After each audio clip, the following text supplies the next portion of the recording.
అందరికీ నమస్కారం అండి. Welcome to my Vijaya Telugu channel. ఈరోజు మనం మిరపకాయ బజ్జీ వేద్దాం.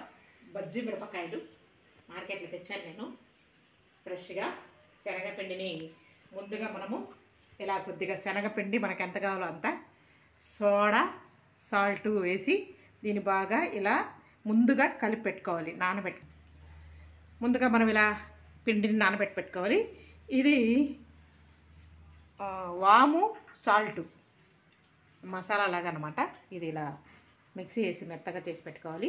ఇలా మిరపకాయలని ఇలా మధ్యలోకి చీల్చి పెట్టుకోవాలి, బాగుంటుంది. ఇప్పుడు ఈ మధ్యలో ఉన్న ఈ కారం తీసేసి అంతలోపల ఆయిల్ మనము స్టవ్ వెలిగించి ఆయిల్ మరగబెట్టుకుంటుండాలి. ఈలోపు దీన్ని మనం చూడండి ఇలా ఈ మసాలాని ఇలా ఈ మిరపకాయలో ఇలా చేసి పెట్టుకోవాలి. స్టఫ్ లాగా లోపల నూనె కాగే లోపల మనం ఇలా వేసి పెట్టుకోవాలి. చాలా బాగుంటుంది టేస్ట్. చేసుకోండి. ఓకే, ఆయిల్ బాగా కాగింది. మనం మిరపకాయని ఇలా ముంచి ఇలా వేసుకోవడం అంతే.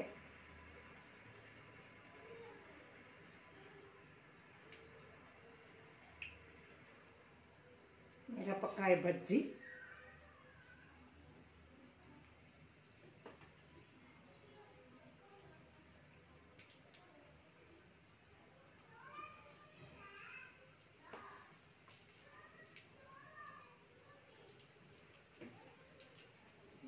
ఓకే.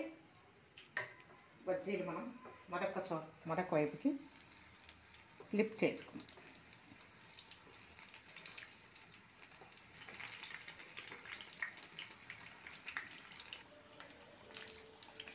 ఓకే, బజ్జీ ఇలా ఫ్రై అవుతుంది. ఇంకా కొంచెం ఫ్రై అవ్వాలి. ఓకే, ఫ్రై అయిపోయింది. మనం ఇప్పుడు తీసి సర్వ్ చేసేసుకుందాం. ఓకే, ఇంకొకసారి వేద్దాం. పిండి పలసగా ఉంటే పట్టుకోదు. ఇక్కడ ఇద్దరు వంటలదారులు చెప్తున్నారు పలసగా ఉండాలని. అందులో ఒక మగ చెఫ్ ఉన్నాడు.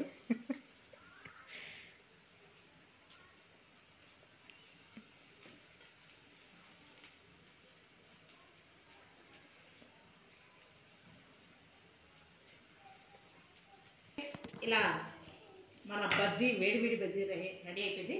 ఇప్పుడు ఇది తిని ఎలా ఉంది చూస్తాం.